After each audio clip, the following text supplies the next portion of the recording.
Olá para você que é aquele aluno aplicado que está simplesmente assistindo essa aula por pura obrigação, né? Hoje nós vamos... É uma aula que é meio um samba do crioulo doido, que nós vamos passar por 3 temas meio diferentes, tá? Eu vou mostrar para vocês como a gente analisa os espectros dos átomos. Vou falar um pouco de espectro de raio-x, tá? E vou terminar ainda colocando efeito de campo magnético em cima desses espectros. Então vai ser um pouco de cada coisa, tá? A gente vai começar com o espectro do carbono, tá? Que a gente viu lá na aula passada, que a configuração do espectro do carbono é 1s2, 2s2, 2p2, que isso dá origem aos níveis 1s, os termos, né? 1s, 1d e 3p, e que a gente viu pelas regras de Hund que quem tem S maior tem energia menor, então aqui 3p, depois esses dois ficam iguais, 1s e 1d, mas quem tem maior L tem energia menor. Então 1d tem uma energia menor do que o 1s. Então esse aqui é o meu estado fundamental aqui, que estão ordenados de acordo com as regras de Hund. Perfeito. Acima do meu estado fundamental, nós temos 3 colunas. Essas 3 colunas, tá vendo? Essas 3 colunas correspondem às configurações 2s, é o carbono excitado, tá? Então é o hélio, 2s2, 2p, ao invés de ter 2p2 aqui, é um 2p ns, np ou nd. Então está excitado, por exemplo, com 3s, 3p ou 3d, tá? Então notem aqui, seria para o 3s, aqui para o 4s, aqui para o 3p, 4p e 3d, tá? Então, notem os 6 níveis que correspondem aqui ao carbono excitado 2s2, 2p, 3p. Tá? Então, notem. Se eu excitei do 2p para o 3p, então eu não tinha 2p2, agora eu tenho 2p, 3p, eu tenho L1 igual a 1, L2 igual a 2, eu tenho L igual a 2, 1, 0. S1 igual a meio, S2 igual a meio, S igual a 1 e 0. Bom, isso dá origem aos 6 termos, né, 3D1, 1D, 3P, 1P, 3S e 1S, que, diferente do que a gente viu na aula passada, todos são mantidos, pois aqui não há violação do princípio de exclusão de Pauli, tá? E cabe todo mundo aqui. Em particular, se vocês olharem para essa figura aqui, da forma como está, 1S, 1D, 3P, 3S, 3D e 1P, assim está ordenado, eles não satisfazem Hund.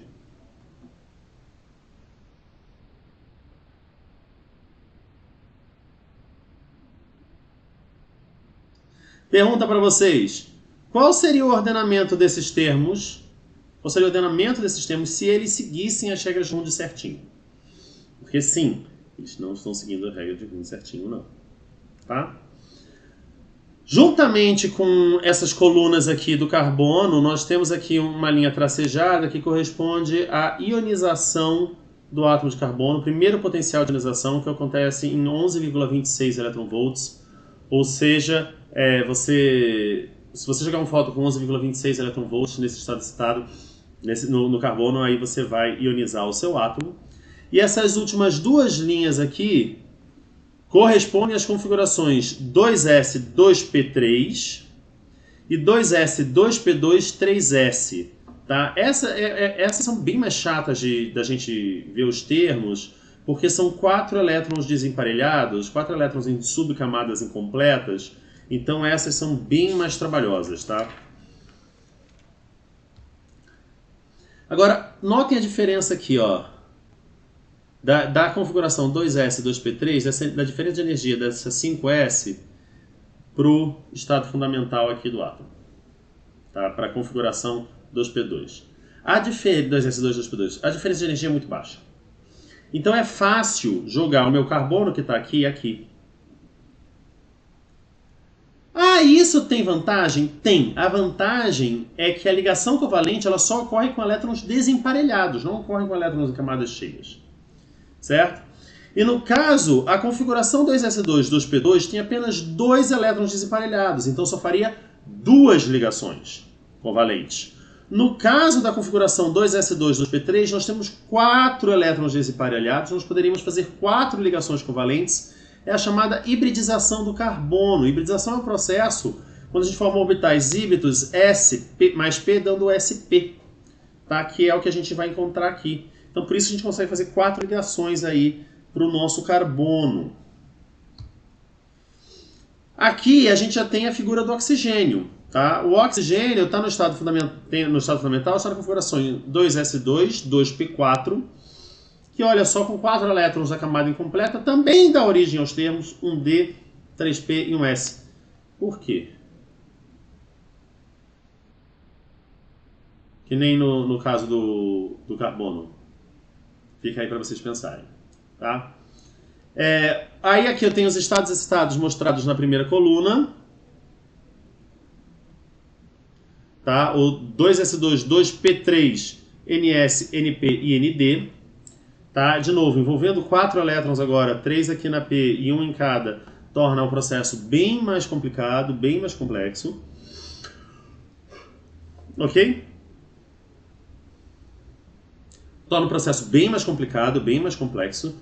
E aqui nós temos os 3 potenciais de ionização, de 13,61, 16,93 e 18,50, tá? Que corresponde a um íon que está no estado 2s2, no íon, né, que está no 2s2, 2p3 em 3 termos diferentes, seja o 4s, o 2p ou o 2d. Tá? É um átomo bem mais complicadinho da gente trabalhar, né? Mas a gente não vai trabalhar com átomos tão complicados, nós vamos geralmente trabalhar com átomos mais simples, tá? E isso aqui é um íon, não um estado, é um íon. Então aqui seria um O+. Tá? Um O+, que aí tem 2s2, 2p3 e o íon O+, tem esses 3 termos diferentes. Vamos concentrar aqui em átomos mais simples, tá bom? Com 1 ou 2 elétrons de valência apenas. Então, olha só, eu peguei aqui, nessa figura aqui, eu tenho o hidrogênio, o lítio e o sódio. Tá? Esses átomos são átomos monovalentes, que são os casos mais simples da gente calcular o termo, porque as camadas fechadas não contribuem para os valores de LS, então você vai ter só um elétron aí sobrando para a gente brincar. Então fica fácil, quer ver, quando a gente pega o Na, o sódio no estado excitado, tá? Que a gente tem 1s2, 2p6, 3p. Certo? Bom, eu tenho L igual a 1, eu tenho S igual a meio, porque eu só tenho um elétron desemparelhado. Isso aqui deu o estado 2p. Então, assim, como é algo direto, um elétron, um termo, né, e é fácil achar o termo desses átomos monovalentes, porque é exatamente direto, a gente geralmente não trabalha com termos, a gente trabalha mesmo com os níveis de energia mesmo, tá? Eu quero que vocês olhem também, tá, que aqui eu tenho os módulos das funções, módulos quadrados das funções radiais do lítio, das chamadas 1s, 2s e 2p. E olha como o nível 2s penetra bastante no núcleo, certo? Penetra bastante, está bem mais próximo do núcleo. Então ele sente mais atração, então ele tem maior energia de ligação. Tá? Isso faz com que haja uma diferença de camadas aqui, na energia. O 2s é bem mais preso que o 2p. Tá? No caso do lítio, você pode ver aqui também o 3s, 3p, 3d. Aqui, 3s, 3p, 3d no caso do sódio. Tá?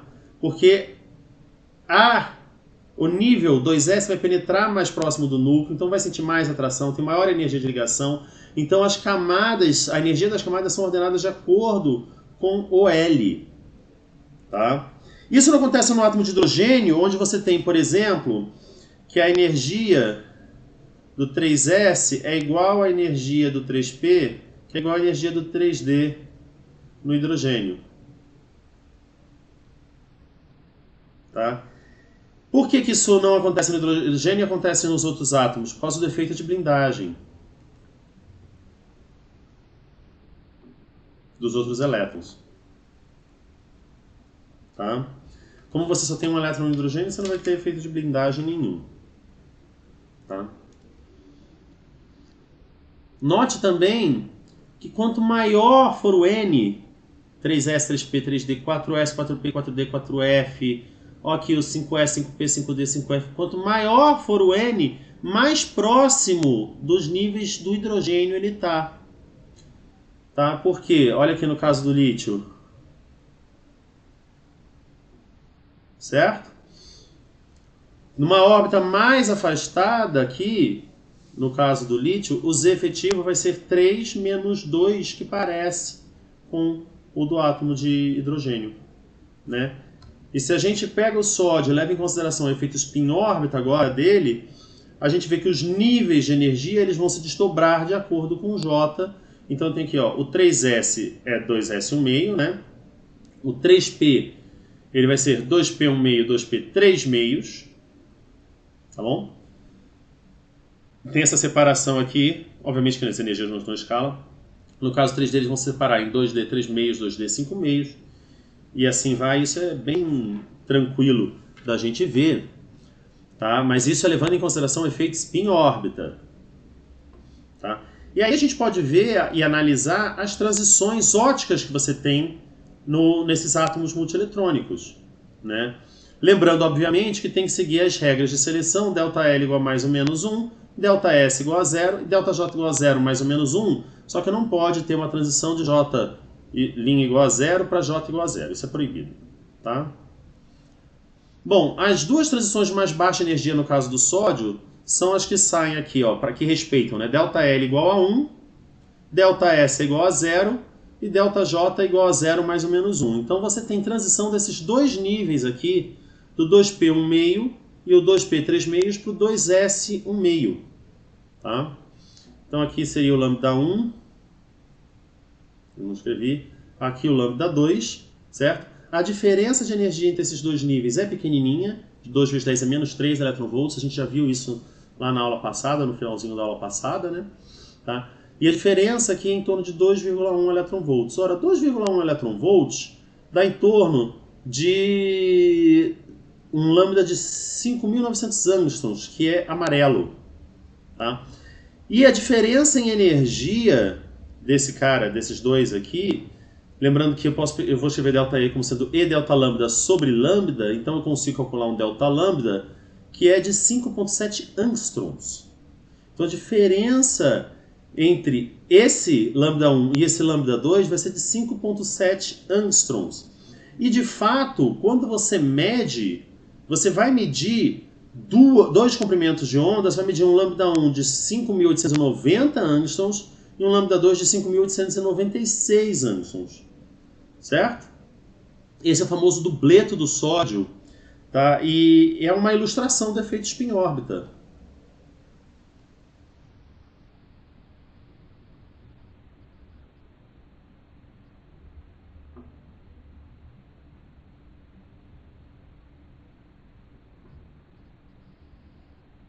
Né?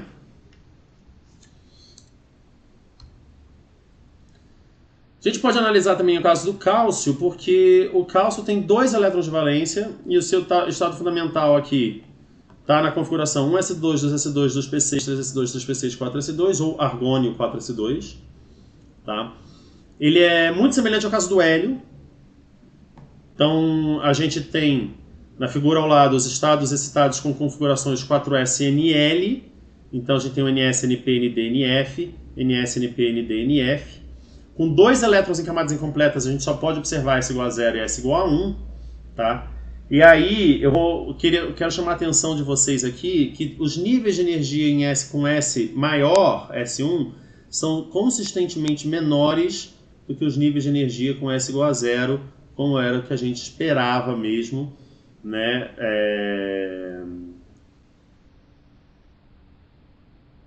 Como a gente esperava mesmo, mas a gente sabe também que nem sempre isso vai ser verdade aqui, isso não acontece sempre, sempre, sempre não, tá, gente?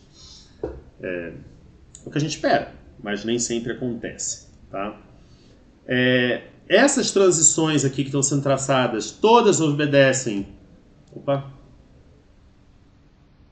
Todas obedecem às regras de seleção, né? ΔL igual a mais ou menos 1, ΔS é igual a zero. Aqui eu não estou levando em conta o efeito de spin-órbita, por isso que eu não tenho as coisas em J. Você também tem essas duas linhas tracejadas aqui, que elas são proibidas oticamente, mas tem outros efeitos que permitem com que ela exista, mas elas são realmente muito fracas, tá?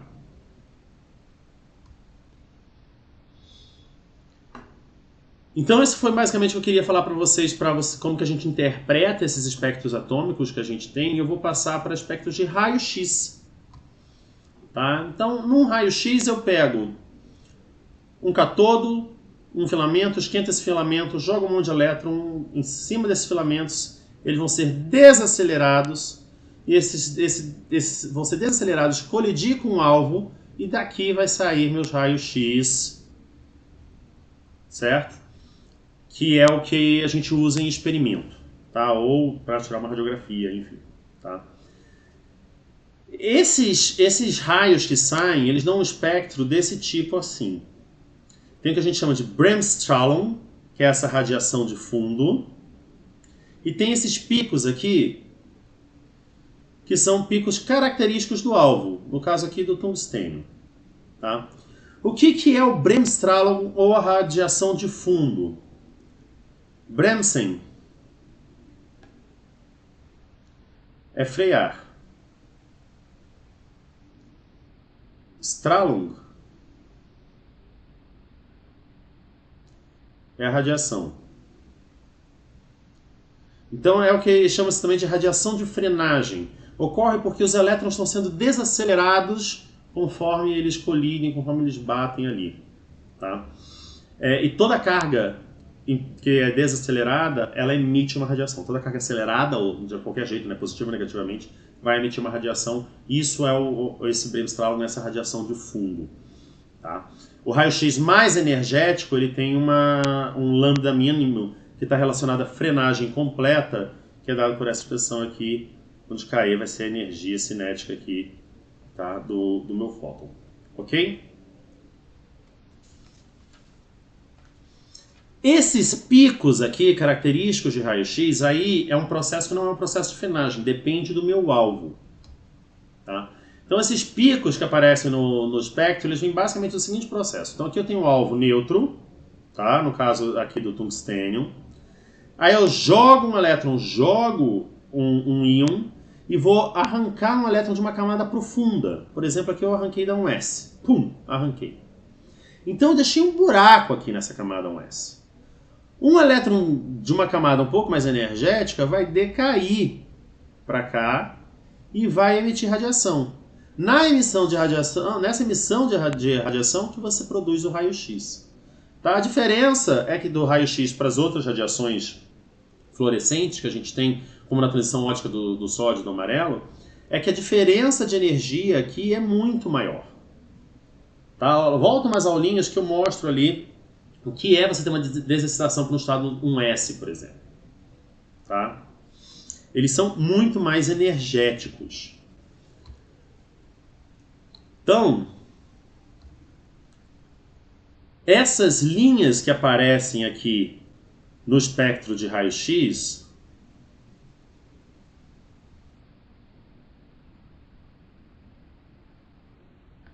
tá? Elas seguem uma nomenclatura específica. Então, se é K, L, M, etc., correspondem às transiç'ões para os níveis N1, 2, 3. Os índices alfa, beta, gama, delta correspondem às transições dos níveis N' igual a N mais 1, N mais 2, N mais 3. Então, por exemplo, tá? Se eu tive um decaimento de N igual a 2 para N igual a 1, então ele caiu para N igual a 1, então a linha K. Veio de onde? Do N igual a 2, então é K alfa.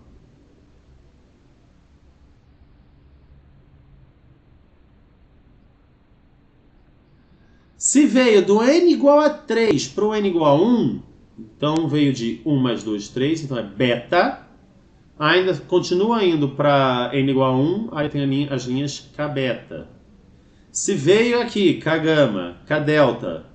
E se o buraco não foi em N igual a 1, foi em N igual a 2? Bom, aí se a desexcitação ocorreu de n igual a 3 para n igual a 2, aí eu tenho L, que ela caiu para n igual a 2, foi logo em seguida alfa, 2 depois L beta, 3 L gama. E se foi para n igual a 3, aí eu tenho KLM. Se fosse KLB, né? Ninguém conhece mais.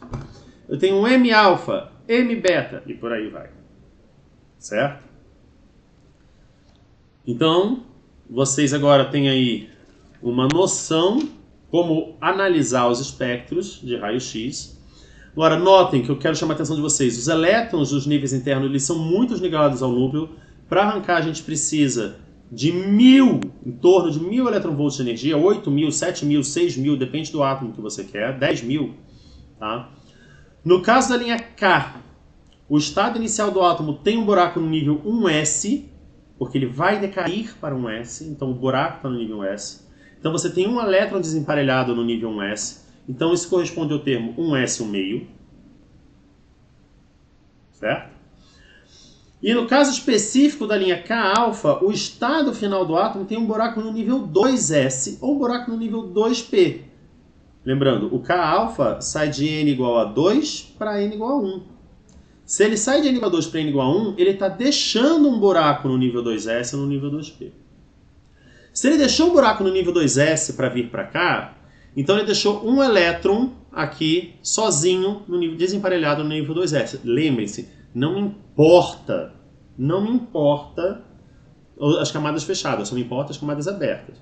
Então aqui eu tenho L igual a 0, S igual a meio, certo? Isso aqui me dá um J de meio. Então vou ter S igual a S porque L igual a 0, 2S mais 1, então 2 vezes 1 meio mais 1 dá 2, J meio. Se eu tenho um buraco na camada 2P, o 2P5 equivale. Fala assim, eu tenho 5 elétrons, só tenho um buraco. Um buraco só é como se eu tivesse um elétron desemparelhado, tá? Então só tenho um L igual a 1, certo? E S igual a meio. Então eu vou ter L igual a 1 é sempre P, S igual a meio, eu vou ter J igual a 3 meios, ou J igual a meio, e eu vou ter esses dois termos possíveis. Então, a linha K é o primeiro nível, certo? O L é o segundo. Só que o L tem 3 termos. 2S 1 meio, 2P 1 meio, 2P 3 meios. Certo? Que a gente pode organizar isso de acordo com as regras de Runde. Aqui. Certo? Então, olha só. O L, eu chamo isso de L1, L2, L3. Tá? E eu saio aqui, por exemplo, eu não posso ter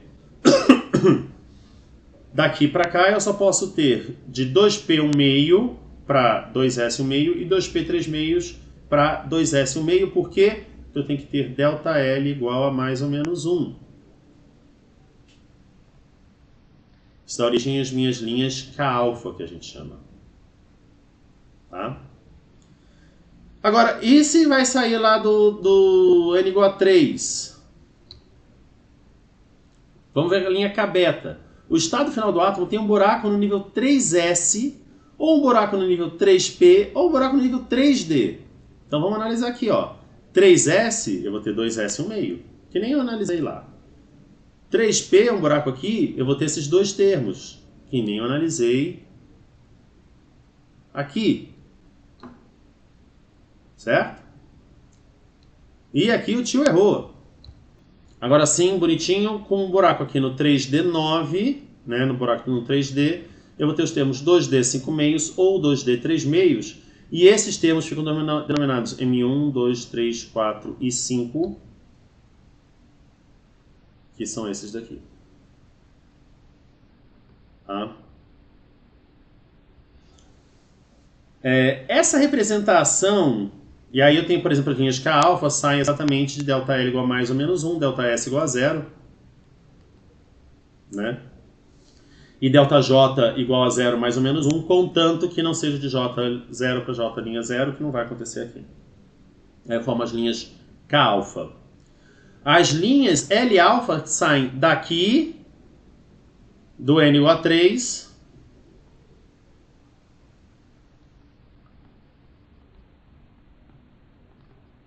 para o N igual a 2, onde eu também tenho que desenhar respeitando aí as regras direitinho de seleção. E aí eu tenho já aqui, ó, 1, 2, 3, 4, 5, 6, 7 linhas possíveis, tá?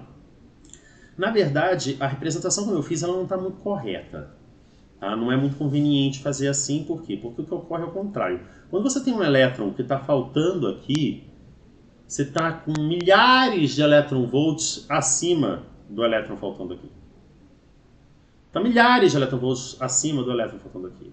Esse cara aqui é muito mais energético que esses, que é muito mais energético que esses. Então, na verdade, o correto seria assim, só que aí com a setinha ao contrário, né?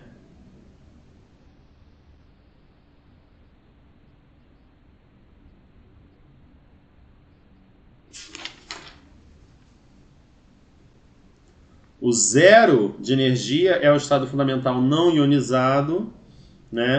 E as setas correspondem a uma transição do meu estado inicial, que é esse aqui, por exemplo, para o meu estado final, que é esse aqui. É que geralmente vocês vão ver o contrário mesmo, tá, gente?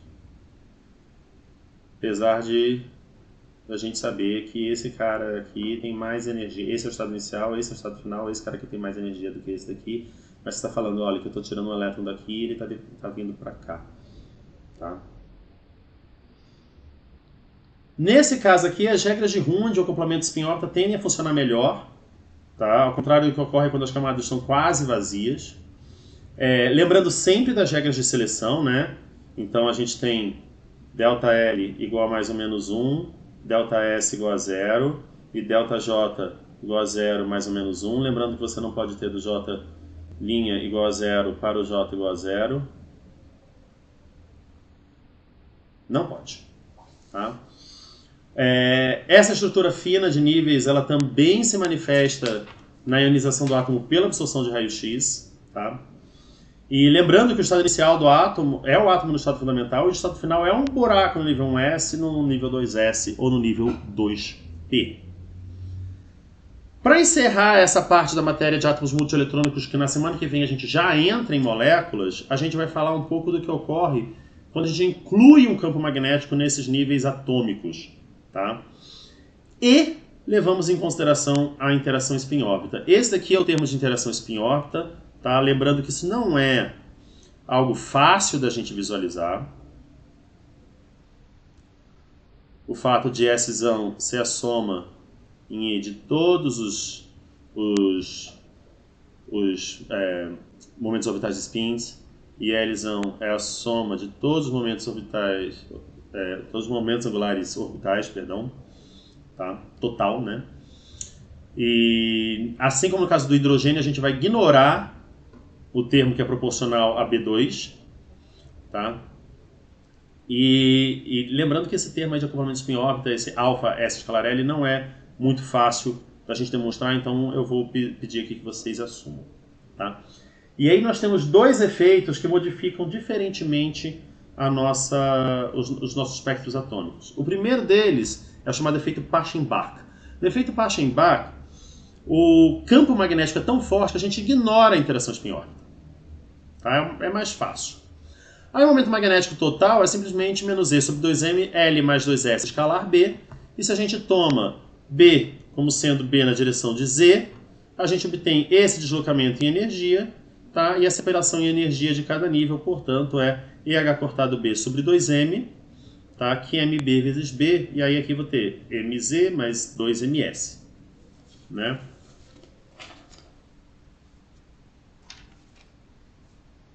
Então aí depois vai ter um exemplozinho para vocês verem, tá? Como é que se separam os níveis de um termo devido ao efeito Paschen-Bach. No efeito Zeeman, aí o campo magnético, o efeito Zeeman fraco, né? O campo magnético é tão fraco que a gente não pode ignorar a interação spin-órbita. Então, por exemplo, se a gente pega um nível 3P, ele vai separar em 3P2, 3P1, 3P0, tá? De acordo com a interação spin-órbita que a gente já fez. Bom, o efeito do campo Z, do campo B, vai ser sentido em cada termo de forma diferente. Por quê? Mas aí aqui que vem o problema, porque o problema é que μz vezes B é menos μb, bml mais 2ms, tá? Só que esse cara aqui, a gente não tem, quando a gente inclui efeito spin-órbita, a gente não tem mais ml e ms bem definidos. Né? Lembra que a gente tinha o S, o L e o J girantes usando para interação spin-órbita, né? O L gerava em torno de J, o S gerava em torno de L e J. Então, a gente pode ver que o momento angular total, o μt, ele gira em torno de J, ele não é colinear com J, ele vai girar em torno de J, ele não vai ter um valor bem definido. Tá? Então, como o μt precessiona em torno de J, quando a interação spin-órbita é relevante, a gente tem que usar o momento magnético efetivo do átomo, ou seja, o momento magnético na direção de J. Que esse cara daqui é bem definido.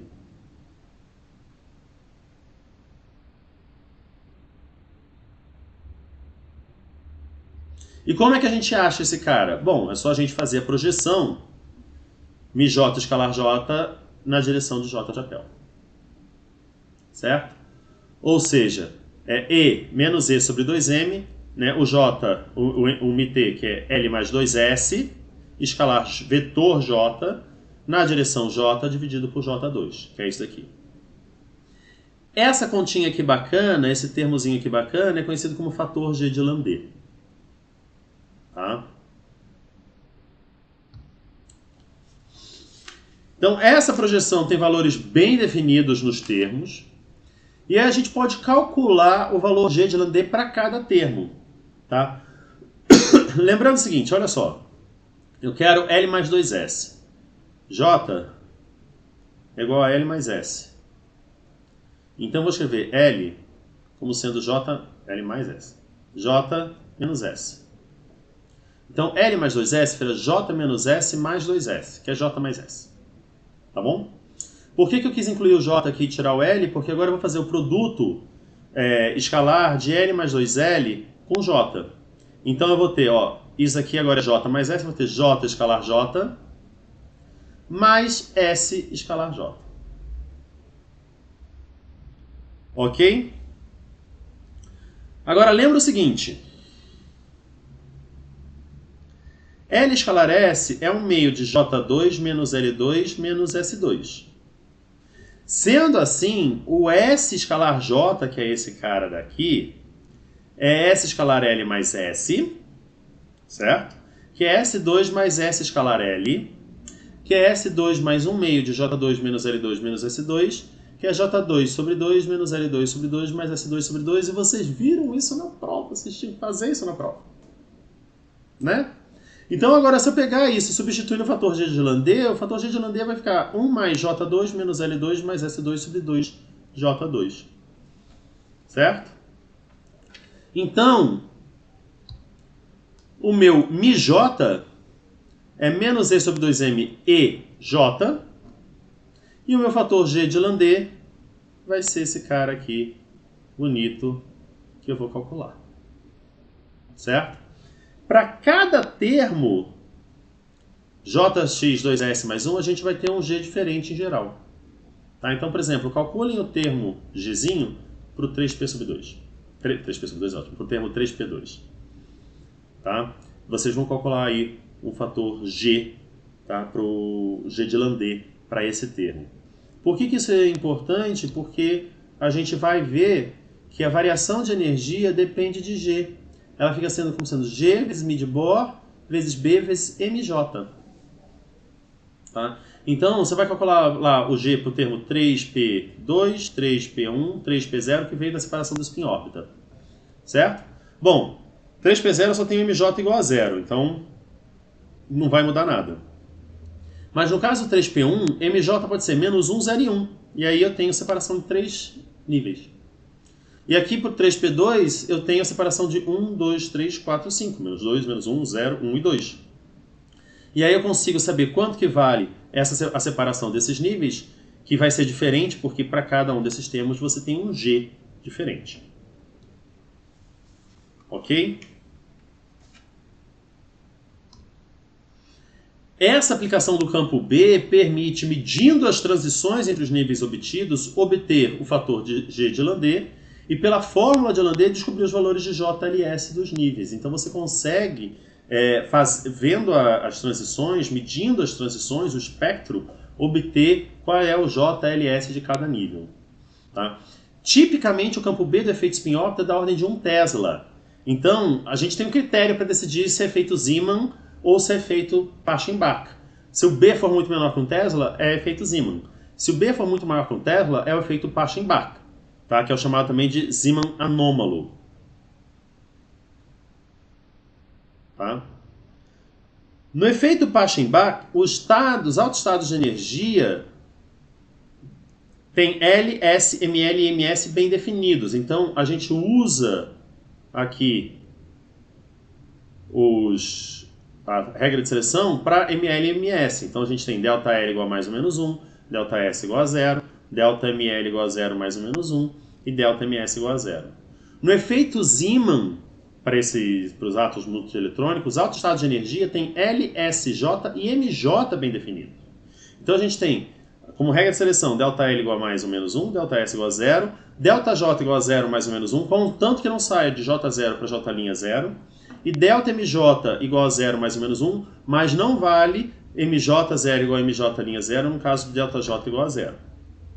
Ok? Não vou entrar em detalhes do porquê dessas regras de seleção exatamente, mas elas estão aí. E com isso a gente acaba a matéria de átomos multieletrônicos, e a partir da semana que vem a gente já vai ter uma lista para vocês entregarem valendo nota, sim senhor, e nós vamos ter aí nós vamos entrar em moléculas, onde eu vou me desviar um pouquinho do assunto e vou tratar mais de método Hartree-Fock mesmo, ou seja, qual é a teoria que a gente precisa para resolver o problema molecular. Tá bom? Então, até a aula de quinta-feira. Tchau, tchau.